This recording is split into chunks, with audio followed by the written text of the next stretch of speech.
राधे राधे दोस्तों, आप सभी का हमारे आदि पूजा भक्ति चैनल में बहुत बहुत स्वागत है। आज हम जानेंगे कि ठंड के मौसम में क्या हम प्रतिदिन बिना नहाए कुछ खाकर उसके बाद पूजा कर सकते हैं या नहीं।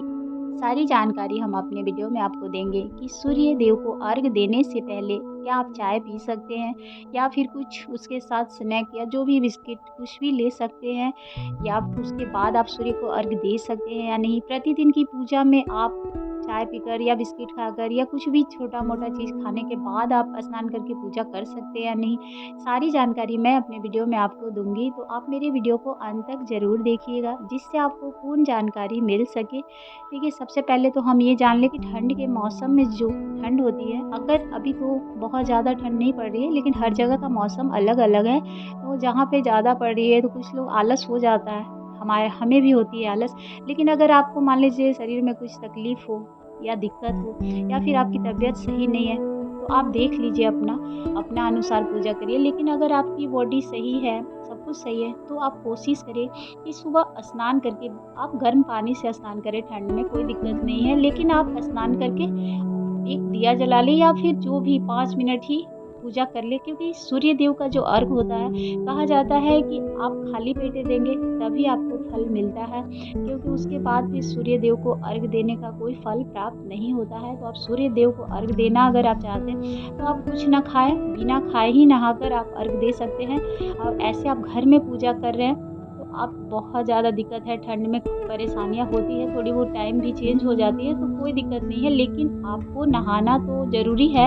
आप भले चाय बिस्किट खा लें, अगर देखिए बिस्किट में अन्न होता है, अगर आप अन्न को त्याग करना चाहते हैं, तो बहुत सारे ऐसे उपाय हैं जो आप खाकर चाहे चाय पीकर पूजा कर सकते। खाली पेट तो चाय पीनी नहीं चाहिए, तो आप गर्म पानी या फिर जो भी गुनगुना पानी आप ज़रूर पिए। उसके बाद चाय अगर ले रहे हैं, तो आप ड्राई फ्रूट खा सकते हैं।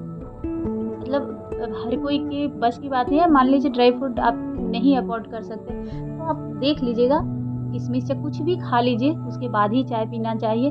उसके बाद आप स्नान करके पूजा ज़रूर करें। उस आप नाश्ता कोशिश करिए एक टाइम पे ही पूजा करें। अगर हो पाए तो गर्म पानी से नहा ल सकते हैं, लेकिन बिना नहाए तो आप पूजा नहीं करनी चाहिए। और कोई भी टाइम आप नहाइए, लेकिन 12 बजे के पहले आप स्नान करें। ठंड के मौसम में 2 महीने की बात होती है, बहुत ज़्यादा ठंड तो दिसंबर और जनवरी में ही पड़ती है, उसके बाद तो कोई दिक्कत नहीं होती है नहाने का। लेकिन बिना नहाए तो मंदिर में सुबह-सुबह नहीं जाना चाहिए, ये हमारे घर का रिवाज है। अब आप अपना देख लीजिएगा, लेकिन कहा जाता है बिना स्नान किए सुबह मंदिर में अपना नहीं प्रवेश करना चाहिए।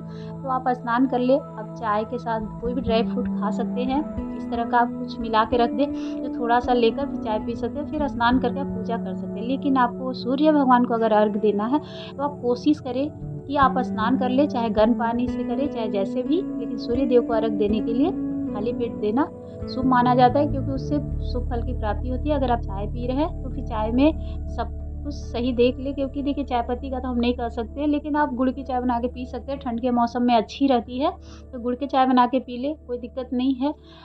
आप लेकिन कुछ खाने के बाद अर्घ नहीं दिया जाता, इस बात का आप ध्यान रखें।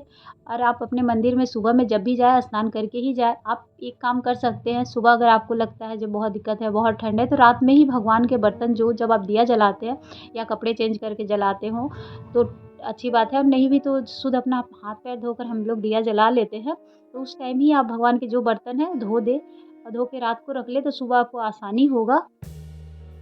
तो इस बात का ज़रूर ध्यान रखें, नमक ना खाएँ, चाय पी रहे कोई बात नहीं, आप मीठाई चीज़ कुछ खाकर उसके बाद स्नान कर सकते हैं। जिनका शरीर स्वस्थ नहीं है, उनके लिए है। अगर जिनका शरीर स्वस्थ है, कोशिश करें कि गर्म पानी से ही 2 मग ही डालें। ऐसा नहीं है कि आप रेगुलर अच्छे 1 घंटा नहा रहे हैं, ऐसा नहीं है। आप ठंड में आप अपना अनुसार स्नान करें, लेकिन एक पूजा का टाइम बना लें। ठंड के मौसम में भी एक टाइम बना लें, अगर आप 9 बजे कर रहे हैं या 10 बजे, तो एक टाइम ही बना लें। ऐसा नहीं है जो टाइम चेंज नहीं, उससे भगवान भी प्रसन्न होते हैं, क्योंकि उनकी भी आस होती है।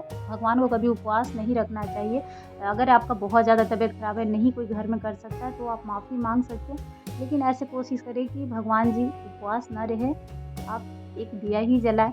जो भी रेगुलर की पूजा ऐसे भी सिंपल ही होती है, जो आपसे समर्थ आए हो, लेकिन थोड़ी देर ही सही, लेकिन करनी चाहिए। अगर जिनका शरीर स्वस्थ नहीं है, वो अपना देख सकते हैं, उनके लिए कोई दिक्कत नहीं है, क्योंकि आप जब भी स्नान करें, आप धूप-दीप कर सकते हैं अपने घर में। अब अगर आपकी तबीयत बहुत ज़्यादा ख़राब है, तो घर में कोई भी हो, कोई भी कुछ भी, मतलब घर में पति या बच्चे जो भी हो तो उनसे ही एक दिया जला दें, लेकिन भगवान को उपवास नहीं रखना चाहिए। तो आप देख लीजिएगा, खाने के बहुत सारे ऐसे उपाय हैं जिससे आप खाकर पूजा भी कर सकते हैं। तो बहुत सारे ड्राई फ्रूट है, मीठी चीज़ खा सकते हैं। तो ये पहले से ही आप देख लीजिए आपको क्या बना के रखनी है। एक बात का ध्यान रखिएगा, जो लोग भी पूजा करते हैं, अगर आप शाम में धूप दीप करते हैं, कहते हैं जब नहीं भी कपड़ा बताते, जो मांसाहारी है उनके लिए है कि वो जब भी कुछ भी खाएं, जो भी मतलब नॉनवेज होती है, तो उनको बाल धोना आवश्यक हो जाता है। मान्यता हमारे घर में है, अब आपके घर में जैसे भी चलता हो, तो उस दिन बिना स्नान किए अगले दिन जो भी है, चाहे बाल धोने के बाद ही आप भगवान को टच करें तो अच्छी बात है, नहीं तो आपके घर जैसे चलता है आप देख लीजिएगा।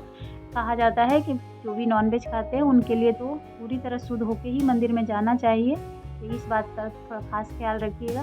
बाकी अगर आपको हमारी जानकारी अच्छी लगी हो तो एक लाइक एंड सब्सक्राइब ज़रूर करिएगा। धन्यवाद। आप सभी का दिन मंगलमय हो।